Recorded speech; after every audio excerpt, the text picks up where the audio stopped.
It's done. Connor McDavid! It's not real! The goal of the year? Panarin! Part of the past. The celebrations? Forgotten. The history? Vegas Golden Knights! History. We're back to a blank slate. Clean ice. All that matters now is what happens next. The Stanley Cup playoffs. Eastern Conference Final begins Wednesday.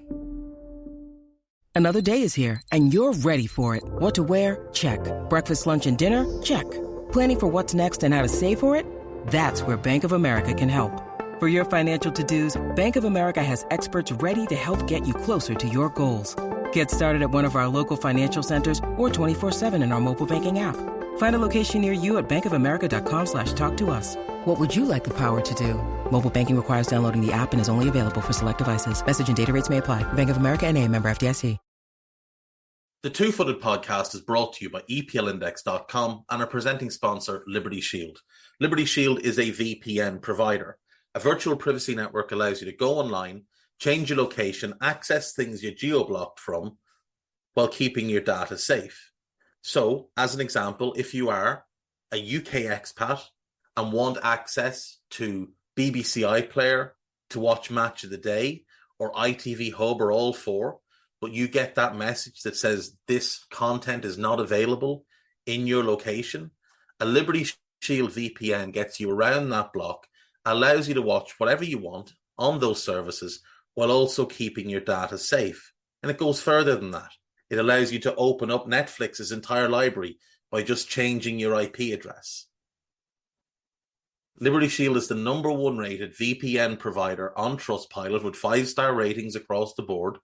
So go to libertyshield.com right now, use the code EPL25 and get either the hardware package or the software package. The hardware package is a router that you plug into your existing router, and any item you want to change the IP address on, be it your phone or your television, you connect that to the new Liberty Shield router. All other items can remain connected to your existing router. There's also a software package which is instantly downloadable to your device and you can get using straight away. Again, libertyshield.com, EPL25 for 25% off at checkout. We're also brought to you by Home of Hopcroft, a giftware and homeware company located in Scotland but shipping worldwide. Check out homeofhopcroft.co.uk and do check out the EPL Index and Anfield Index shops, which you'll find on Etsy. Use the codes EPL10 or RED10 for 10% off at checkout. And lastly, do remember to check out A Tad Predictable, hosted by Tadiwa. That podcast is on this feed before every Premier League match week. And then the EPL Roundtable, hosted by Kevin DeVries, on its own EPL Roundtable feed. So just search EPL Roundtable in your podcast device. And that's out after every match week. Now, on with the show.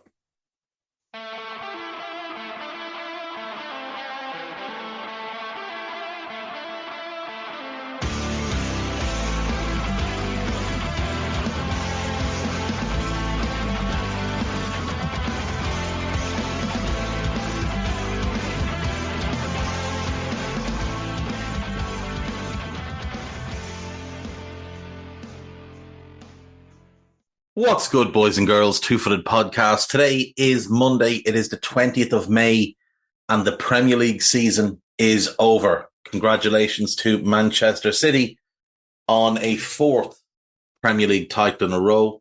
First team ever to win 4 English top-flight titles in a row. Obviously, an incredible achievement. Obviously, there is an asterisk for now and potentially forever next to those titles. But there can be no denying they were the best team across the season. When you look at the fact that they only lost 3 games all year and all of them came when Rodri was out, they have been the best team in the Premier League this season. 91 points and a really impressive run to end the campaign. I think I said the other day, when you look at City in crunch time, like when they need to win games, nobody is better at just grinding through wins than Manchester City. And this season in the Premier League, we've seen them start the season with a 6-game winning streak. In the middle of the year, they had a 6-game winning streak. And then they end the season with a 9-game winning streak. And that's really, really impressive. Their defeats this year away to Wolves, back at that point, Wolves were really, really tough to beat at Molineux. They lost to Arsenal, the Martinelli fluke late in the game. And then they lost to Villa. And Villa beat Arsenal shortly after that. And Villa at home this year, up until I think after Christmas, Villa were very, very good at home. So to go unbeaten since the 6th of December, only the 4 draws in that run, like there's just no way to argue that they haven't been the best team this season. Arsenal, to their credit, took a step forward from last year, but ultimately they finished second. They finished in the same position they finished in last year, despite an enormous outlay in the summer. 210 million spent on Kai Havertz, Declan Rice, and Jurgen Timber to go no better than they did last year. I've seen people talk about what they achieved. They didn't achieve anything. You don't achieve anything when you finish second. You achieve when you win. You don't achieve when you fail to win. They went out of the FA Cup in the 3rd round, went out of the League Cup in the 4th round, out of the Champions League in the quarterfinals, despite quite an easy path to that point. Now, obviously, had they won that game or that tie, they would have gotten Real Madrid. That would have been quite difficult, but they didn't even get that far. So, you know, yes, they took a step forward. Yes, their running was impressive. Certainly, we saw much more composure in the Arsenal team than we did last year. They end the season on a 6-game winning streak. They also put together an 8-game winning streak. But the difference is that City put together a 9 and 2 6s. Arsenal put together an 8, a 6, and a 4, and that was it. Too many points dropped in the first half of the season. 4 defeats in the first 20 games, and then obviously the defeat to Aston Villa. The 2 results that really cost them in this back half, because they've been very, very good in this back half of the season, going to the Etihad and settling for a draw, playing for a draw. And Rodri came out and said that the difference between City and Arsenal this year was mentality, that they turned up playing for the draw and that City wouldn't have done that. And he's right. And then losing at home to Aston Villa on the 14th of April. And it is just quite fitting that 2 defeats to Villa this season, managed by Unai Emery, a man who was laughed at by Arsenal fans when he was fired, a man who Arsenal fans deem not good enough, who this season for me is the unquestionable manager of the year. And we'll come to my picks for the awards a little bit later, but for now we'll just go through the weekend's games. We'll just start off with Liverpool 2, Wolves 0. McAllister on 34, Jarrell Quansah on 40. Nelson Semedo had been sent off on 28 for a reckless is probably too harsh. He goes over the ball and he catches McAllister high on the ankle, and the referee books him. VAR intervenes and VAR says red card. The referee watches it and says red card, and Gary O'Neill can cry all he wants. I think the red card was the right outcome, and it kind of ceased to be a game after that. Unfortunately, Liverpool got their 2 goals, and then very little happened. Liverpool probably should have gotten a third and a fourth. Missed some decent chances. Jose Sa made some decent saves. They hit the woodwork, but ultimately it was a nothing game that had nothing on the line. the only thing that mattered about that game was that it was Jurgen Klopp's last as Liverpool manager, and Liverpool now face a big change with Arne Slot arriving from Feyenoord to replace him. And we'll wait and see what happens with the playing squad. There's likely to be a bit of turnover. I don't think it'll be huge. There's, I think, two big question marks. One is Salah, the other is Alexander-Arnold. But assuming both of them stay, Van Dijk will stay, Alisson will stay. I think Liverpool need 3 starters and 2 squad players. And at some point in the next couple of weeks, I'll go through each Premier League team and what I think they need to do this summer. But for now, Liverpool finished 3rd, 82 points. That's a huge jump on last season's total of 67. They improved by 15 points. Defensively, while they weren't particularly good this year, they conceded 6 less than last year, and they scored 11 more. And their goal difference went from plus 28 to plus 45. So they have improved across the board. Only 4 defeats in the league this year. Too many draws. Simple as that. The draws is what really hurt Liverpool this year. And again, when we go through each team, we'll go through their campaign and look at specific results where they can improve. For Wolves, 14th, finished the season quite poorly.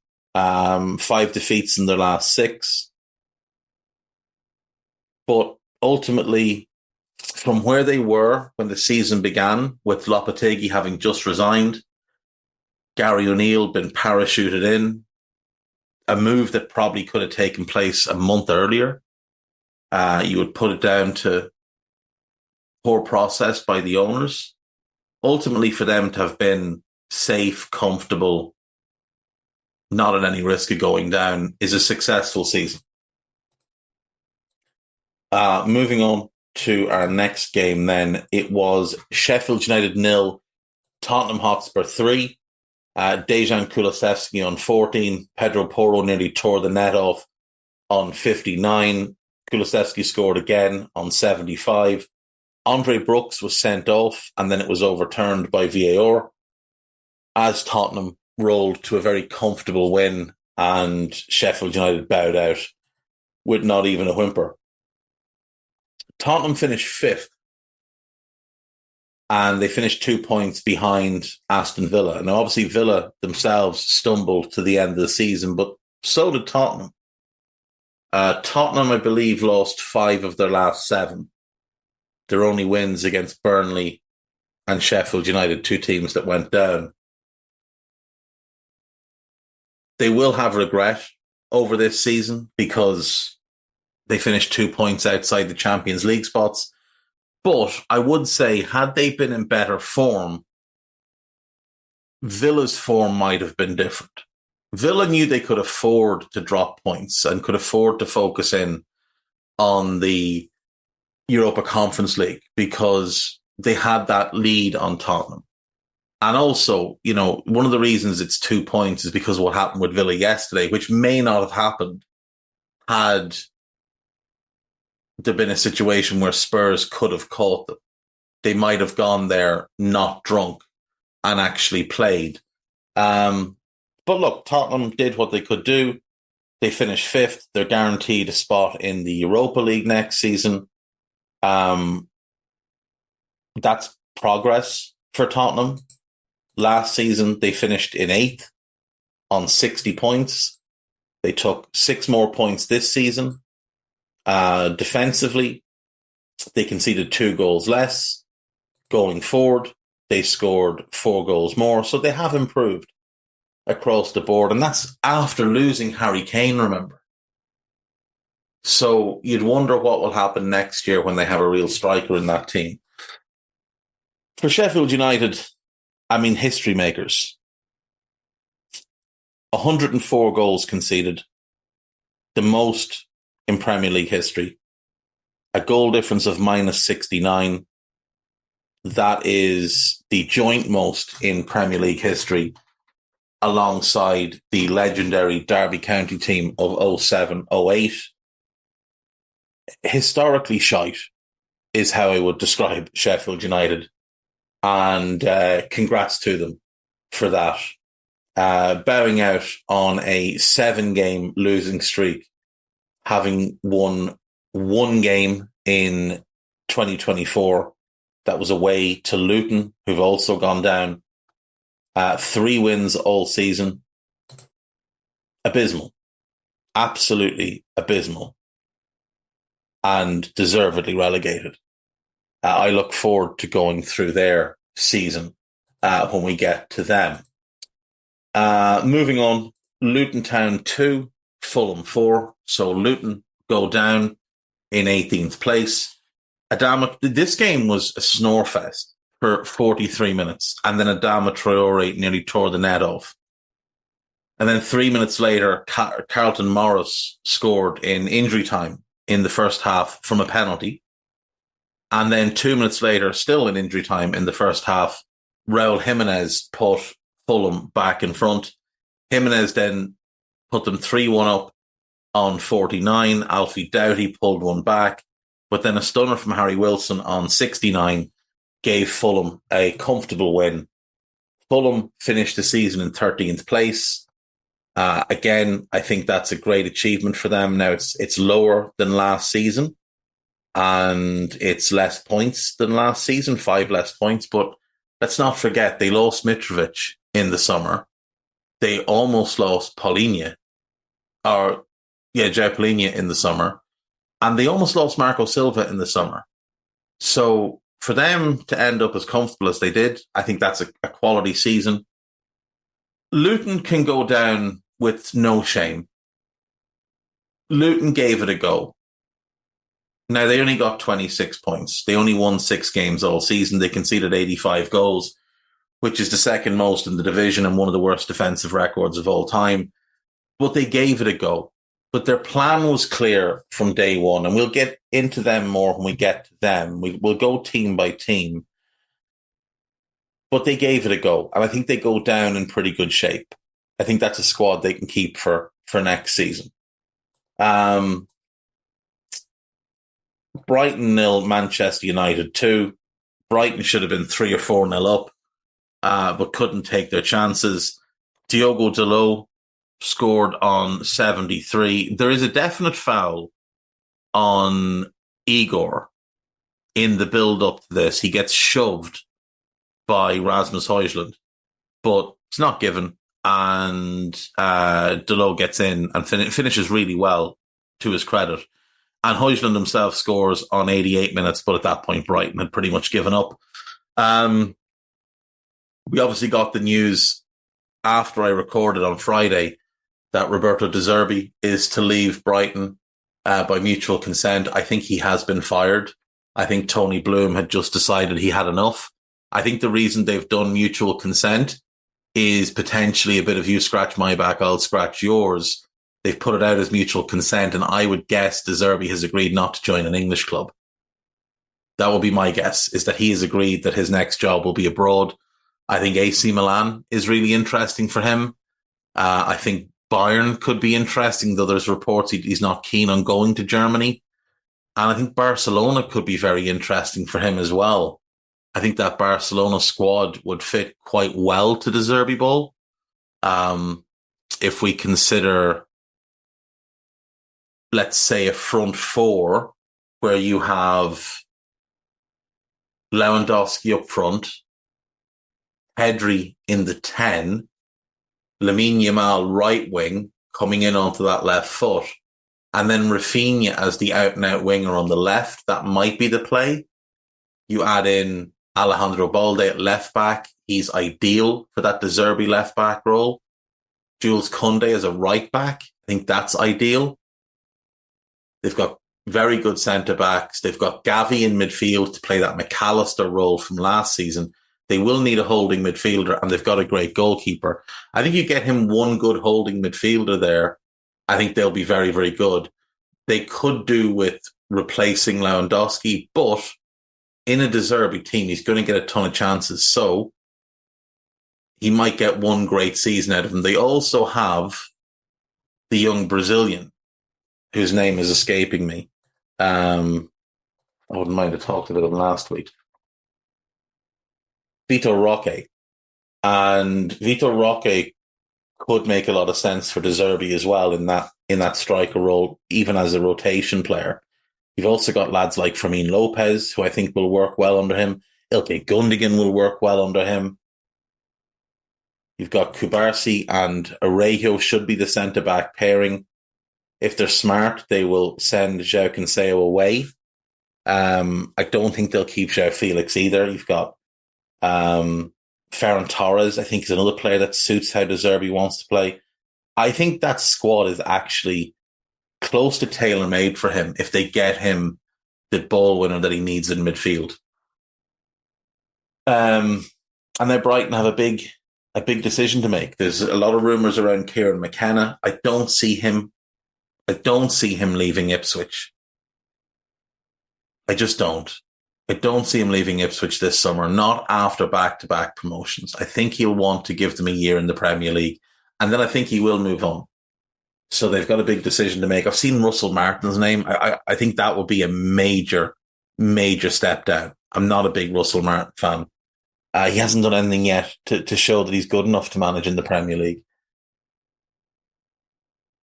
For United, ultimately, it's a disaster of a season. 8th, 14 defeats, a -1 goal difference, 60 points. Last season, they finished on 75. So they've dropped 15 points. Their goal difference was +15, so that's dropped by 16. They didn't score a lot of goals last year, which is kind of forgotten. Then he scored 58 last year. They got 57 this year.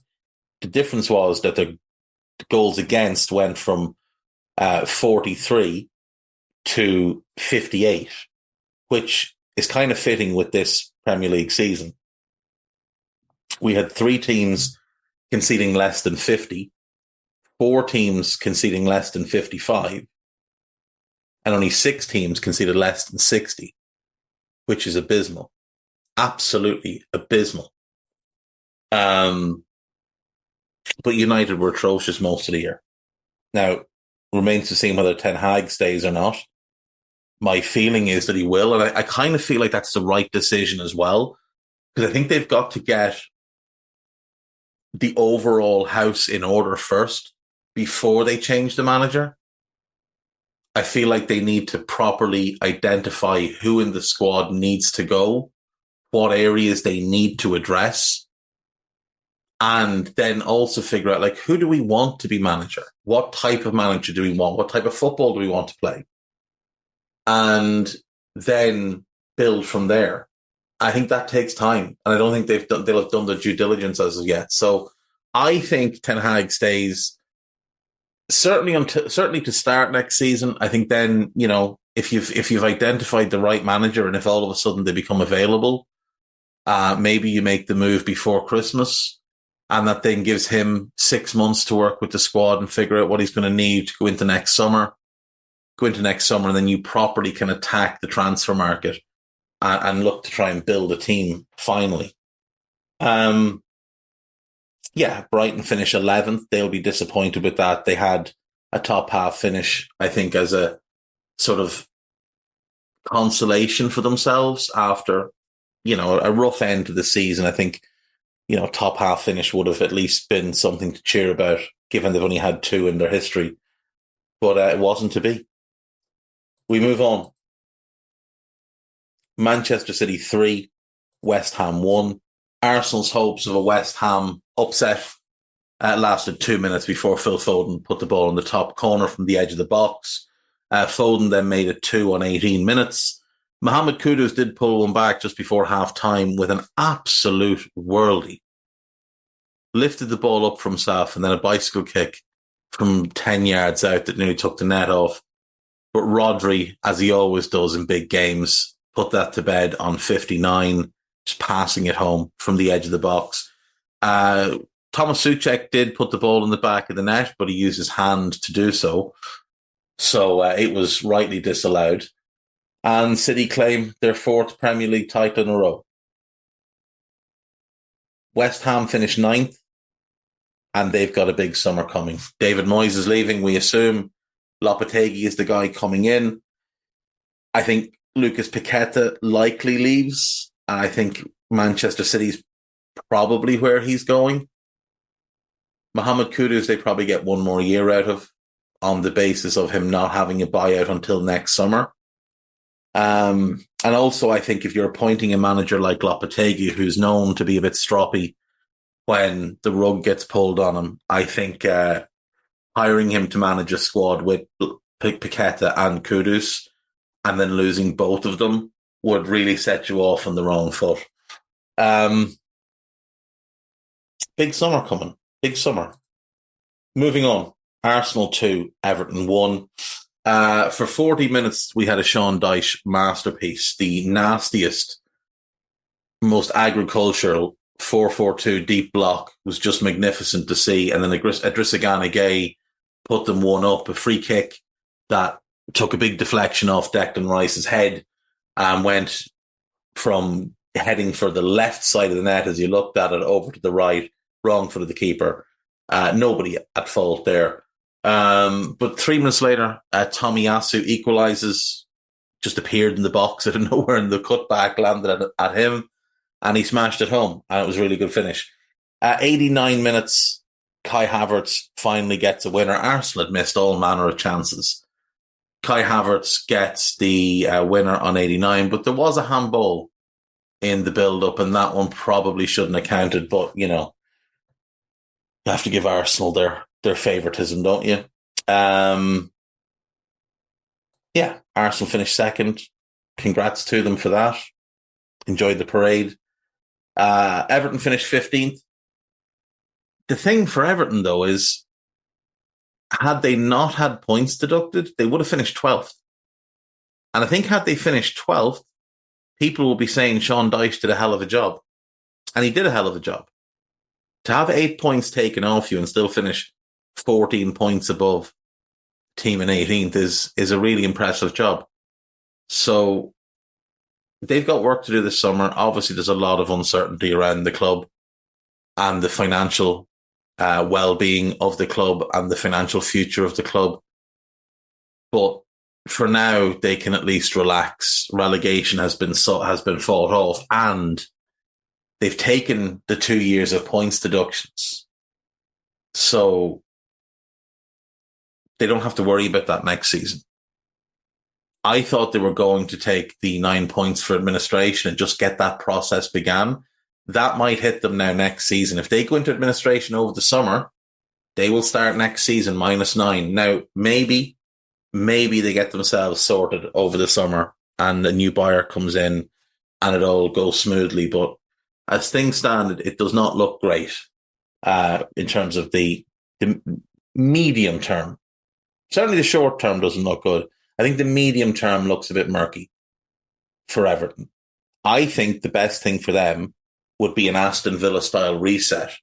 The problem is they're in such a hole financially. You'd need someone that was willing to come in and take on that debt and repay that debt. And it's a lot of money. Like, whoever buys Everton is paying an awful lot more than they're worth because they're going to have to take on that debt and clear it and restructure it. And that's where it gets messy. Brentford 2, Newcastle 4. Harvey Barnes on 31 minutes, a great ball from Guimaraes, and Barnes heads home. Jacob Murphy on 36. Really good finish after a great ball from Isak. 2 minutes later, Isak himself makes it 3. And then in the second half, Brentford finally woke up. Vitaly Janelt pulled one back. Johan Wissa scored a great goal to make it 3-2. But Bruno Guimaraes on 77 just reacted quickly. Keeper spilled a shot and Guimaraes taps home. Maybe his last action in a Newcastle shirt, because there are a lot of rumours that he's going to leave this summer, likely for Man City, though. Arsenal are credited with interest. I just don't see how they can. Well, given it's a buyout clause that can be paid in 3 installments, allegedly, maybe Arsenal find a way to make the money work. But I think Man City is a far more likely move for him. Crystal Palace 5, Aston Villa 0.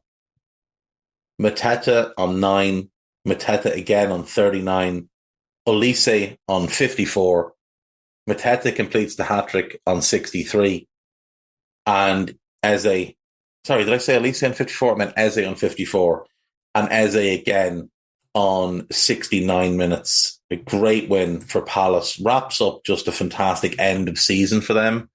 Their form has been phenomenal and allowed them to move from 14th, where they seemed rooted, into the top half. A top half Premier League finish for Crystal Palace. Oliver Glasner has just done an incredible job since taking over. And the football they're playing is breathtaking. They were an absolutely tremendous watch yesterday. If we look back at recent seasons, this is the first top half finish since the 14-15 season. They've had 2 11th place finishes, but this is the first top half finish since 14-15. And only their second top half finish in their entire Premier League history. They did finish 3rd in the old First Division in 1991, when they had Ian Wright and Mark Bright up front. But in the Premier League era, this is only their second top half finish, which is, for other clubs, it might not mean anything. For Palace, it will mean a lot. And credit to them. They've just been tremendous since Glasner took over. They scored 57 goals, which I believe is the most goals they've scored in a Premier League season. It's the same as United scored. They did concede 58, same as United, and have the same goal difference. But, they only lost 1 game more than United. They've just been on this great run. 6 wins and a draw in their last 7. But that's tremendous for Palace. And again, we'll go into more detail about them when we come to them. But what a way to finish the season. What an absolutely spectacular way to finish the season. 1-0 win away to Liverpool. 5-2 win home to West Ham. 2-0 win home to Newcastle. 1-1 draw away to Fulham. 4-0 win away to Manchester United. 3-1 win away to Wolves, and a 5-0 win home to Villa. That's 5 wins against teams that finished above them. And not scraping wins. They fully deserved their win at Anfield. They hammered West Ham. They beat Newcastle comfortably. Could have scored 3 or 4 on the day. Hammered United and hammered Villa. Now, again, you can point to the fact that Villa weren't taking the game seriously. Villa had already wrapped up top 4. But still, for Palace to go out and do what they did, hugely, hugely impressive. And congrats to them. It sets them up well. I think they're going to have a tough summer, though. I think they could lose a couple of key players. But still, great season. Great end of season. Once they got rid of Hodgson, things really took off. Under Hodgson, they had just stagnated. They'd won 6 games under Roy Hodgson, who managed them until February. They've won 6 games since the 14th of April under Oliver Glasner. That is the difference. For Villa, great season. 4th Champions League. It's an incredible turnaround from where they were when Unai Emery took over. What are we now? 18 months ago? 19 months ago? About 19 months ago. Take them from a team that looked like they were headed for a relegation battle and have top 4 form from when he took over all the way through until now, which I think it's like 64 league games he's been in charge, and they've had top 4 form across that. Now, this run recently is their worst run of form, but they were clearly running on empty. So congrats to them on a great season. And I look forward to seeing what's next. Burnley 1, Nottingham Forest 2. Chris Wood on 2 minutes. Chris Wood on 14 minutes. Palace were safe. Josh Cullen scored on 72. Made absolutely no difference. Burnley were gone before this game. I had hoped this game would be, the one that one team needed to win to stay up, but it wasn't to be. The only reason Forest were in risk of relegation coming into the final weeks, obviously, is that they did have points deducted from them. They finished this season on 32 points. Last year, I think they took 38. So we didn't see a step forward from them. We did see slight improvements defensively. But the real improvement came at the other end. Like, they scored 11 goals more. But again, the league was so poor defensively all season. They've got a lot of work to do this summer, though. Like, they survived by the skin of their teeth last year, a couple of late wins that turned things around. This year, they've survived mostly on the basis of 3 dreadful teams coming up. That's not fair. That's not fair. 3 teams that came up that had, 2 of them had largely dreadful campaigns. One had an atrocious all-timer stinker campaign. Burnley did not have a good campaign. They had a good run, and then they fell apart at the end. And Luton had a stinker of a campaign, but like I said earlier, they gave it a go. Luton were by far, in terms of talent, by far the worst team in the league. Like, if you were picking a squad, if you and 20 of your mates were picking, you each got to pick a Premier League team just based on the talent in the squad, and you had the 20th pick, you were getting Luton without question. Forest have just been lucky that those 3 teams didn't take to life in the Premier League. They would have gotten 36 points had they not had the points deducted. That still would have been 3 shy of Brentford. Now, it would have kept you up last season. To be fair, it would have kept up the season before as well. Yeah, to be fair, if you look back, it would have kept up a bunch of years recently. But it's still not good enough. And part of it is you're getting points against those teams. They've got to be better next year. They really do. There's an awful lot of talent in that squad. They have to be better next year. It's actually amazing how few points you need to stay in this division. The last time 36 points would have taken you down was 15-16. Newcastle went down with 37 points. It's the only year out of the last 10. You used to need 40. So when people say the league is better than ever because you need 90 plus points to win it, just remind them that you don't need 40 to stay in it anymore. Like 33, 34 is enough. 27 would have been enough this year to stay up. Final game then. Chelsea 2, Bournemouth 1. Caicedo scores. Raheem Sterling scores. Benoit Badiashile puts the ball through his own net. Chelsea win 2-1. I thought Bournemouth probably deserved a draw, if I'm being honest. I thought they deserved a draw, but Chelsea finished the league really strong. They win 5 games in a row. They finish 6th, ahead of Newcastle, ahead of Manchester United. They'll be in Europe next year. It'll either be the Europa League if City win the FA Cup, or the Europa Conference League if United win the FA Cup. I think everybody expects that City will win the FA Cup, but nonetheless, Chelsea's fate lies on whoever wins that. If United do not win the FA Cup final, they will not be in Europe next year. Newcastle will get a European spot. If City win it, Chelsea go into the Europa League and Newcastle get Europa Conference League. That's basically how it's going to work. We'll take a break, and when we come back, we're going to do our awards for Premier League 23-24. See you after this.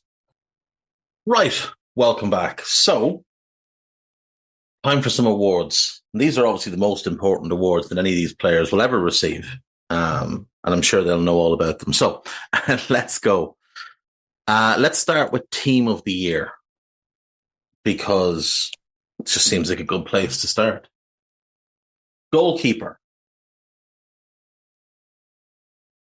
Do you know, I think I have to go David Raya, purely on the basis of Arsenal only conceded 29 goals this season. He won the Golden Gloves, and only City and Liverpool conceded less than 50, along with Arsenal. And Alisson and Ederson both missed chunks of time. Now, I know Raya missed a few games as well at the start of the season, and then he wasn't allowed to play against Brentford. But I do think, for level of consistency, he's the one. Right back. There hasn't really been too many outstanding candidates. Through the first half of the season, it was Trent by a comfortable margin. He hasn't been good in the second half. Walker hasn't had a good season. Villa haven't had a settled right back. It's been Cash. It's been Konza. I look at Ben White. He's an option. You look at Pedro Porro. For me, he's a really strong option. You go down the league, because I think it's important that we look at all teams. And I land on Manchester United. And through a season that's been a disaster, through a ton of injuries in that defensive line, the one player that has consistently turned up all year long for them is Diogo Dalot. And I'm going to go with him as my right back. Many others will have Ben White. They'll have Porro. They'll go 3 at the back. I'm going to go 4 at the back, and I'm going to pick Diogo Dalot. And at left back, I'm going to go even further down the league, because I do think too often these teams get just top club bias. I think the best left back in the league this year has been Ryan Aït-Nouri. I think from a consistency point of view, he's been the best. Now, if you ask me over the last 3 months, it would be Josko Gvardiol, but he wasn't particularly good before that. Nathan Ake was, I think, one of the 2 best last year. He's played more centre-back this year. He's also missed some games. Estupinan was the best last year, along with Ake. He's missed a large chunk of the season. Robertson's been poor. Haven't been impressed by the Arsenal left-backs. Definitely can't be the Villa left-backs. Edoiji earlier in the season looked like it might be him, but he's had some injuries and his form tailed off because he's a young player. Dan Burn doesn't do it for me. None of the West Ham players. Tyreek Mitchell's had a really good end to the season, but he had an inconsistent season on the whole. Same goes for Kirkez, who I think is going to be a huge talent at Bournemouth. So I'm going to go for Ryan Aït-Nouri as my left back. The centre-backs were easy for me. Virgil van Dijk's been the best centre-back in the league, and it hasn't been particularly close. But to partner him, I'm going to go Gabriel. The trendy pick will be Saliba. Gabriel has been better than Saliba this year. We've seen Saliba get man of the match at Anfield, at the Etihad, and at Old Trafford, all while Gabriel took the tougher job and played better than him. In fact, in the game at Anfield, Saliba was the 4th best centre-back, and Gary Neville gave him man of the match. I think because he reminds him of Rio Ferdinand. That's who he reminds me of as well. Similar style, similar flaws. Gabriel is error-prone, there's no question, but I do think he's the better centre-back. Other options, I mean, people will say Mickey van de Ven, he missed a chunk of the season. I have to, look at guys that played more. Certainly nobody at Chelsea, nobody at Newcastle, nobody at United, nobody at West Ham. Guehi was having a very good season until he got hurt. He missed a big chunk then. The Brighton centre-backs were very poor. I did think Zarbani had a really good year, but not good enough. Tosin, Issa Diop, the Fulham guys, I mean, just not for me this year. And I can't go below that. Although I do think Tarkowski and Branthwaite both deserve mention. So you're looking really at the top. Romero had a really good year. And I was considering Romero, but I think you've got to look at the fact that Gabriel's team conceded 29 goals and Romero's conceded 61. So I'm going to go with Gabriel next to Van Dijk. Then in midfield, Rodri is the most obvious pick in the world. I mean, he's just been incredible all season. With him in midfield, I think you've got to go Declan Rice. Do you, though? Yeah, I'll probably just hedge just about Rice over McAllister, and the other one is going to be Odegaard. Odegaard, for me, second best player in the league this year. I think he's been incredible. In attack, Phil Foden's an obvious pick. Ollie Watkins, for me, comfortably the best number 9, which leaves one more spot.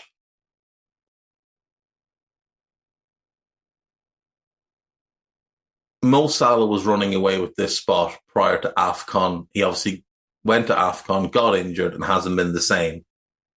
So it comes down to Bukayo Saka and Cole Palmer. And I think Cole Palmer had the better season. Saka, for me, is the better player, but I think it's hard to ignore what Cole Palmer has done.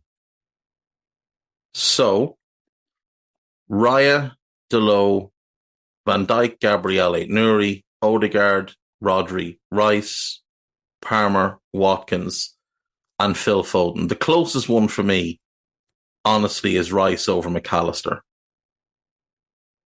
But I think McAllister,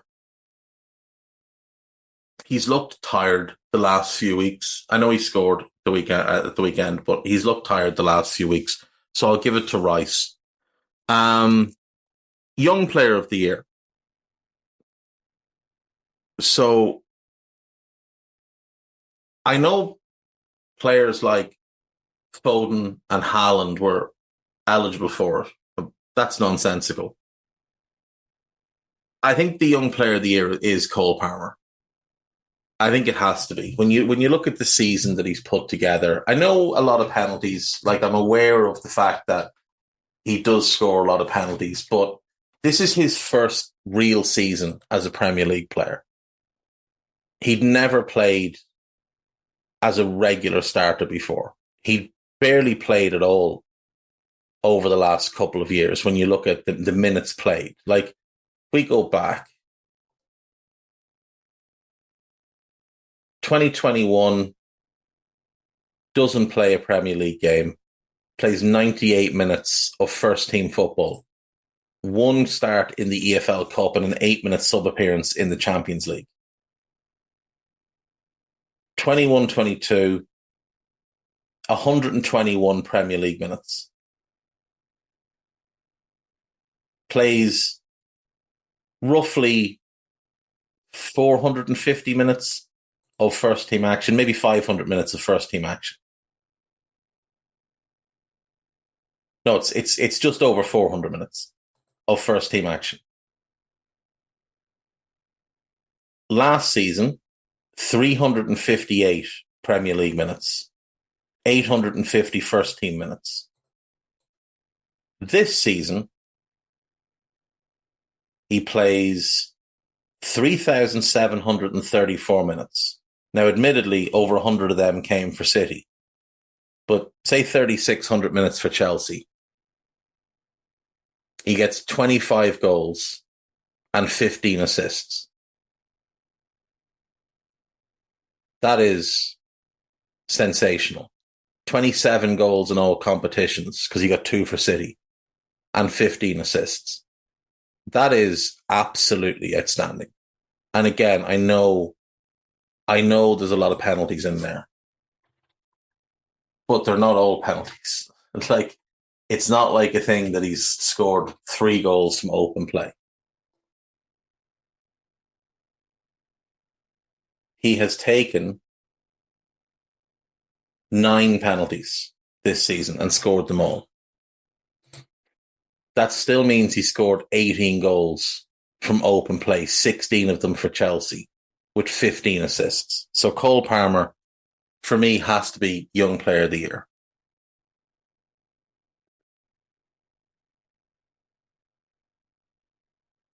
Footballer of the Year, Phil Foden, I think, is going to sweep the board. For me, he would be third. Martin Odegaard would be second. And Rodri would be number one. I think he is the biggest difference maker in world football right now. And he's 27. He's just in his peak. He is absolutely magnificent. 5 seasons of City, 4 Premier League titles, FA Cup, 2 League Cups, another potential FA Cup to come this year, a Champions League, a Super Cup, and a World Club Cup. He just wins. And he plays all the time. 52, 53, 46, 56 and 48 games with 1 left, so 49. Actually, no, it'll be 50 because he played the weekend, so it'll be 50 games this season. That hasn't been updated. So 4 seasons out of 5, he'll have played 50 games. And you see the difference he makes to that team. Their only 3 defeats come with him not in the team.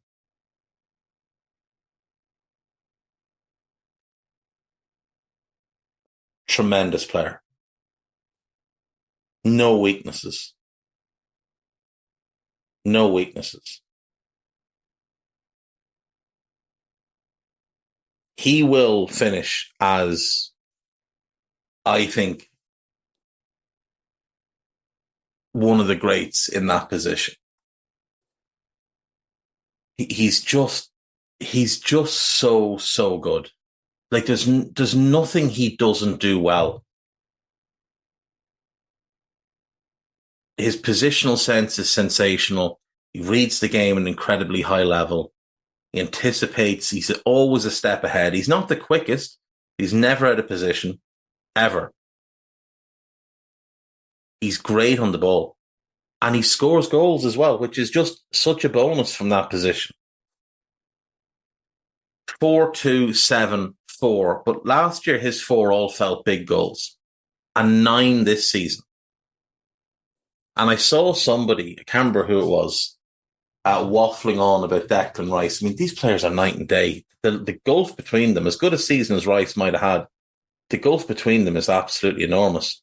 I saw someone waffling on about Declan Rice is transforming the defensive midfield position. He scored 7 goals. Rodri has scored 9 while playing a game, 2 games less as things stand, and flat out just being better at everything. Better at everything. Do you think he's not? No, sorry, not everything. Rice is better at carrying the ball. But that's it. Rodri's the best footballer in England right now. He just is. So Rodri is my player of the year. And my manager of the year, couple of honourable mentions here. I think given the injuries and all the issues with Ivan Toney and whatever, I think Thomas Frank deserves a modicum of credit. I think Sean Dyche deserves a huge amount of credit for the job he's done. I think he's been outstanding for Everton. I know they had that long run where they hadn't won, but I still think he's done an outstanding job. I think Gary O'Neill's quite overrated, if I'm being completely honest. I think people just feel sorry for him because of what happened with Bournemouth. I think he did a better job with Bournemouth last year than he has at Wolves this year. But I do think Marco Silva deserves huge credit for what he's done, just given the circumstances. Glasner came in too late to be considered, but if we're picking from February to now, it's Oliver Glasner. I think Ange has actually done a really good job. I think he's improved that team enormously. I think you've got to mention the top 2, Pep and Arteta. But for me, my top 2, in second place, I'm going to say Andoni Iraola. I think he's just done a remarkable job with Bournemouth. He's their best ever Premier League season in terms of points total. which, considering the dreadful start they had and the fact that they finished the season quite poorly, I think they've got quite a bit to build on. So I think he's second. But without question, manager of the year has to be Unai Emery. To get top 4 with Aston Villa it's simply an incredible achievement. Like, it's not that long, not that long ago since Aston Villa were not in this division. We go back to the 18-19 season. Aston Villa were not in this division. In 1920, they stayed up because the goal line technology failed. 2021, they finish 11th. 21-22, they finish 14th. 22-23, they were heading in the wrong direction. He took over, transformed them. He hasn't spent huge money, and he's taken them into the Champions League. I think he's the comfortable manager of the year. So there we go. I would say signing of the season, I do think if we look at value, I think McAllister wins out there, 35 million. But if not him, certainly I think it has to be Cole Palmer, 45 million. I think a lot of people scoffed at that. I think I scoffed at that, to be quite honest. Not because I wasn't a fan. He was a player I thought Liverpool should have tried to sign the year before. I do think City would have let him go. But more because, 45 million was just a lot of money for a guy that had barely played in the Premier League. But yeah, I mean, McAllister or Palmer, depending on which way you want to go there. Flop of the season. I know a lot of people will say Moises Caicedo, but it simply isn't, because he's actually had a really good end to season, and he was poor to begin the year, but then he did improve steadily, and he was really, really good at the end of the year. I said it all along, him and Enzo doesn't work. You take Enzo out and Moises has been brilliant. I think it has to be Mason Mount, frankly. I just think Mason Mount has had about as bad a campaign as it's possible to have. It's not just performances, it's injuries. Like, he's played 514 minutes in the Premier League this year, 755 in all competitions, 19 appearances, 1 goal, 1 assist. I said when they bought him, it didn't make sense to me. It's been a really tough year for him. The injuries have not helped. He's missed 27 games through injury. But as well as that, he just hasn't been good when he's played. So he is my flop of the season. And then my surprise of the season. So a player that I wasn't expecting much from, who sort of really impressed me this year. Generally, these are players that are kind of off the radar, players that maybe have been in the league a while and not performed to a good level, or, an under the radar talent that maybe just didn't look like they were going to be quite good enough and then got an opportunity and became really good. For me, that player this year has been Rodrigo Muniz at Fulham. I've been so impressed by him this year. And in previous years, I watched him on loan at Villa, and he struggled. He struggled in the Championship. He struggled in the Championship for Fulham as well. He was clear he had talent, but it didn't look like he was ever going to be able to put things together.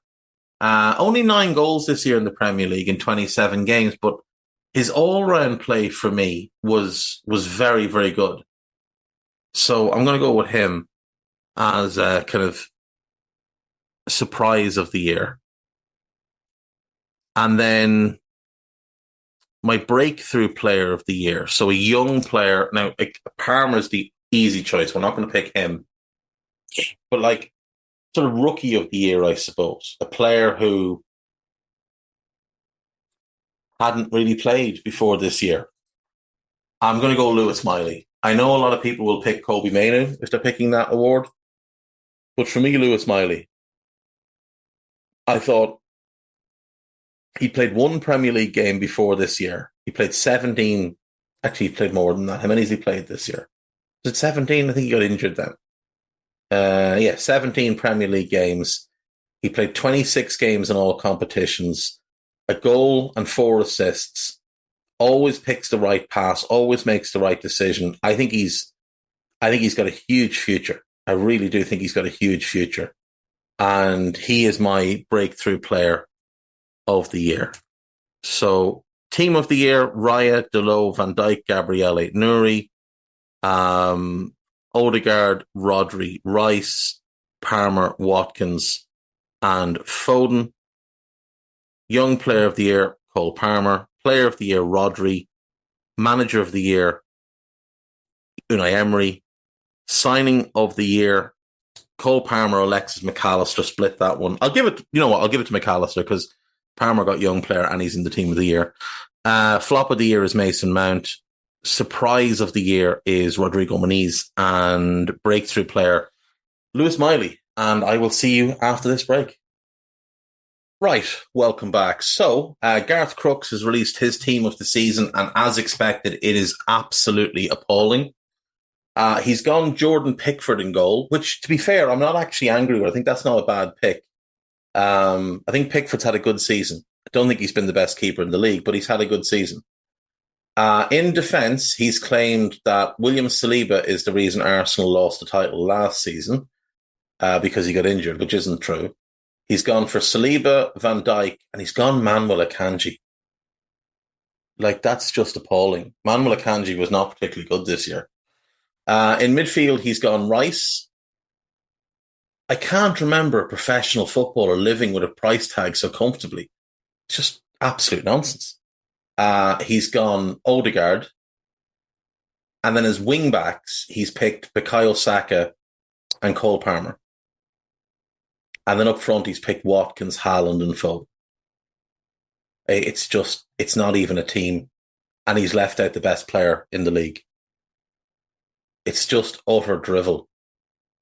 As could be predicted from a man who deals in nothing but utter drivel. Let's see. Johnny and Corey Evans have been called up for the Northern Ireland national team. Corey Evans is currently out of contract. He's leaving Sunderland. Decent player, to be fair. He's had himself a decent career, obviously in the shadow of Johnny, but I'm not sure. I'm not sure I'd be picking him to play international football at this point. He's really good for Blackburn for a number of years. He's been okay for Sunderland, but he had a bad knee injury in January. Blackburn's probably where he's best known for his time. He came through the United Academy, but I don't think he ever played for United, did he? No, never made an appearance. Had a failed loan at Carlisle, then spent a good loan at Hull, had 2 good years with Hull, went to Blackburn, was there 8 years, kind of fell out of favour in the last couple, went to Sunderland. He helped them get promoted, but the Championship, I think, is just a step too far from at this point. But nevertheless, he's back in the England squad. On to the gossip. Newcastle are willing to pay 15 million for Aaron Ramsdale. I did say it would be closer to that. People were saying they were going to get 35 and 40. There's no chance. Crystal Palace and Fulham have sent scouts to watch Sofian Amrabat. Why would you do that? Why would you need scouts to watch him? Manchester United may have to give Bruno Fernandes a pay rise from his current 230,000 a week contract if they want to keep him. United will turn down any offers for Fernandes this summer. Manchester United have been offered the chance to appoint Max Allegri after he was sacked by Juventus. That would be some dull football. Some dull football. Bayern Munich's top candidate is Roberto De Zerbi. United are willing to pay 55 million for Jared Brantwaite, but Everton want 80 million. AC Milan are optimistic of signing Joshua Zirkzee, but face competition from Arsenal. Everton will continue to negotiate with Leeds to keep Jack Harrison. Wolves are poised to sign Southampton and Scotland forward Che Adams on a free. Celtic hope Champions League football will be enough to tempt Jake Clark-Salter to join. Palace, Burnley and Bournemouth also interested. Alex McCarthy has had his contract discussions put on hold by Southampton amid interest from Celtic. I'd imagine he would be the ones that would put them on hold. Middlesbrough manager Michael Carrick is expected to sign a new contract despite interest from Premier League clubs. I wouldn't be surprised if Brighton looked at him. Loans manager Frank Heiss is interested in Raphael Varane but may not be able to afford his wages. He obviously began his career at Lens. I think he'll probably go to Saudi and then finish off at Lens in the end. Real Madrid have reached an agreement on a 1-year extension with Luka Modric. Yeah, I mean, they're just going to give him contracts until he doesn't want to be there anymore. He's on the verge of winning a 6th Champions League title there. He is forever a Madrid legend. AC Milan have made contact with Paulo Fonseca, who wants to replace Stefano Pioli at the San Siro. Fonseca is just not for me. I wouldn't be a fan. Aston Villa are interested in Conor Gallagher and may use Jean Duran as part of the deal. Brentford and England forward Ivan Toney is wanted by Tottenham as one of 2 attacking signings this summer. Ipswich manager Kieran McKenna is a leading candidate to replace Maurizio Pochettino. I just don't believe that, to be honest. Outgoing Brighton manager Roberto De Zerbi is Bayern's top target. But then in the next one, it says Bayern and De Zerbi have decided they will not be working together. Real Madrid want Alexis McAllister, though they have not made an offer. There's also a rumour that Alexis has a buyout clause. I would be shocked if that is true. Fenerbahce and Besiktas want to appoint Jose Mourinho. Yeah, I could see it maybe. I could see him maybe going to one of them. Newcastle, Everton and Crystal Palace are interested in Casey McAteer, who's about to enter the final year of his contract at Leicester. He's a good player, but Leicester are coming up. I assume they'll keep him. Everton are prepared to receive offers for Jarrett Brantwaite. Man City, Man United and Tottenham all interested. City would be interesting there. United want to sell Mason Greenwood. Okay. Borussia Dortmund and Napoli are keen. Be disappointed with either if they signed him. Incoming Liverpool manager Arne Slot has prioritised the signing of Antonio Silva. It's just nonsense. It's absolute nonsense. He won't be prioritising anything to do with recruitment. Manager Xavi says he still has Barcelona's backing despite reports he may be sacked. We'll talk about that later in the week. RB Leipzig have set the release clause of Benjamin Sesko at 56 million. They haven't set it at. His contract mandates that that's what it is based on what's happened this season. Manchester United would want at least 75% of the 75 million they paid Borussia Dortmund for Jadon Sancho. Well, they're not getting that. He would also need to take a significant pay cut to go back to the Bundesliga club. RB Leipzig have offered Benjamin Sesko a 1-year contract extension. Wouldn't be surprised if he signed that, to be honest. He's had a really good end of season, but prior to that, it was very hit and miss. Sheffield United have agreed to pay a 6-figure sum to Vinicius Sosa's. Would have had to pay a 6-figure sum to Vinicius Sosa's for the former club Lommel, because he obviously had add-ons in his deal. So I wonder if they're going to try and sell him now this summer. Reports in Argentina suggests that Alexis McAllister has a buyout. I just don't believe that he does. Bayern Munich and Ajax continue to court Erik ten Hag. It's just bananas that you could fail at United and potentially get the Bayern job. Spain goalkeeper David Raya says he's had no discussions about whether his move to Arsenal will become permanent. I assume it just will. I'd be shocked if it doesn't. Ange Postecoglou will prioritise a new striker and defensive midfielder as he plans a ruthless summer clear-out. Ipswich say they're doing everything possible to keep Kieran McKenna. Chelsea are no closer to agreeing a new deal with Conor Gallagher. I wonder if Villa were to sell Douglas Luiz for big money, would they move for him? I don't know that he necessarily would be the best fit there. But you could see him as the 10, McGinn and Kamara when he comes back as the double pivot. And then Diaby or Bailey on one wing with Ramsey on the other. Maybe. Josh Kroenke has told fans the club will not stand still as they search for signings. He might want to have a look at his profit and sustainability standing. Maurizio Pochettino says he would be happy to retain 80 to 85%. That's still a lot of players he'd like to see leave then.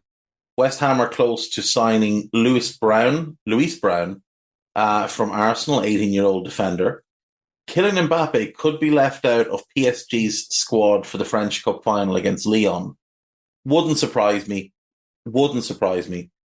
Xavi is still in the dark over his future before an end-of-season meeting with club president Joan Laporta, and Real Madrid midfielder Aurelien Tchouameni will not be fit in time for the Champions League final, with the French international still struggling with a foot injury. Now, they're fortunate in that they do have Eduardo Camavinga there, who is a magnificent player, so they should be okay.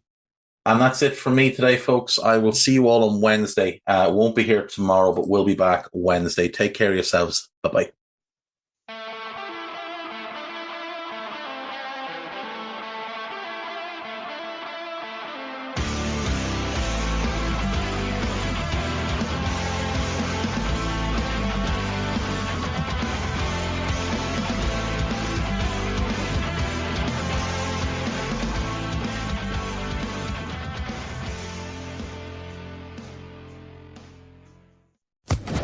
Social Podcast Network.